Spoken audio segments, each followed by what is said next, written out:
অর্থাৎ আমরা যে সূরাকে আল কারিয়া বলে থাকি সেই সূরাটি আমি প্রথমে পড়ব, তারপর অর্থসহ, তারপরে আমি অর্থসহ পড়ব।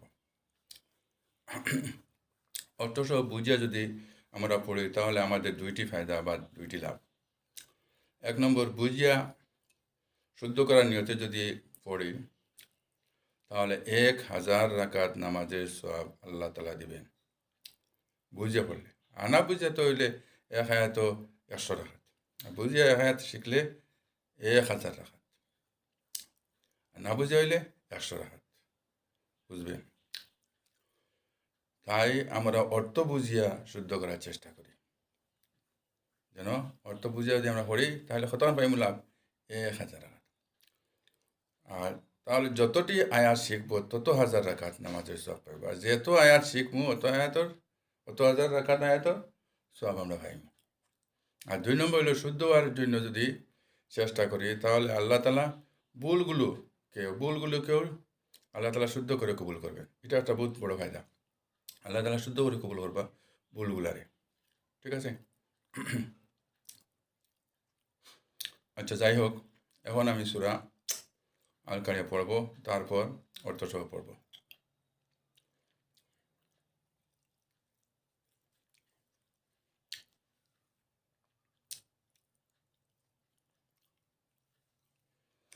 أعوذ بالله من الشيطان الرجيم.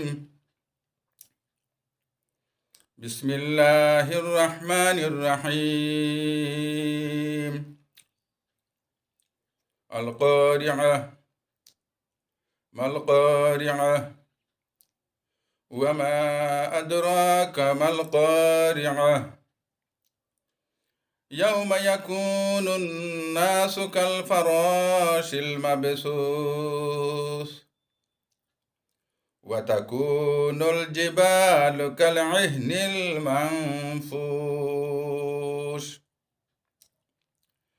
فأما من ثقلت موازينه فهو في عيشة راضية وأما من خفت موازينه فأمه هاوية وما أدراك ما هي نار حامية. এখন আমি অর্থসহ পড়তেছি। أعوذ بالله من الشيطان الرجيم. আমি আশ্রয় চাইতেছি আল্লাহর নিকট বিতাড়িত শয়তান হইতে। বিসমিল্লাহির রহমানির রহিম। আমি আল্লাহর নামে শুরু করিতেছি, যিনি সকলের প্রতি দয়াবান, পরম দয়ালু। আল কারিআহ অর্থ হইল গিয়ে মহাপ্রলয়। আলকারি অর্থ মহাপ্রলয়, কিংবা তো কারাঘাতকারী, অর্থাৎ কিয়ামতের সেই প্রলয়কে বোঝানো হয়েছে। সেই কিয়ামতের ঘটনা, সেই কিয়ামতের ঘটনা যা অন্তরকে কাঁপিয়ে তোলে বা কাঁপিয়ে দিবে। মাল কারিআহ, তুমি কি জানো? মাল কারিয়া, তুমি কি মাল কারিয়া, তুমি কি জানো? অন্তরকে কাঁপিয়ে দিবে সেই ঘটনা কি? মাল কারিয়া, অন্তরকে কাঁপিয়ে দিবে যে এই ঘটনাটা কি? মাল কারিয়া, ঘটনাটা কি? ওয়ামা আদরাকা মাল কারিয়া, তুমি কি জানো সেই ঘটনা কি? ওয়ামা আদরাকা মাল কারিয়া, তুমি কি জানো সেই ঘটনাটা কি? ইয়াউমা ইয়াকুনুন নাসু কাল ফারাশিল মাবসুস, যেই দিন মানুষ হবে বিক্ষিপ্ত পতঙ্গের মতো, অর্থাৎ আলাদা আলাদা ফড়িঙ্গের মতো। ওয়াতাকুনুল জিবালু কালইহনিল মানফুশ, এবং পাহাড়সমূহ হবে ধ্বনিত রঙিন পশমের মতো। অর্থাৎ সেই দিন মানুষ হীনতা ও অস্থিরতায় সিংহায় ফুক দানকারী প্রতি দ্রুত ধাবিত হওয়ার দিক দিয়ে এইরূপ হবে যেরূপ পতঙ্গ বা ফরিন আগুনের দিকে ধাবিত হয়, ও লাগে মানুষ পড়বা। فأما من ثقلت موازينه অতএব যার পাল্লা ভারী হবে,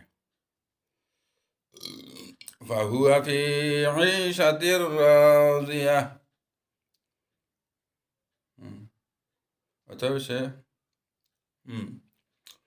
সুখী জীবনযাপন করবে। অতএব সে সুখী জীবনযাপন করবে, খুব খুশি থাকবে, খুশহাল থাকবে, জীবনযাপন করবে। وأما من خفت موازينه,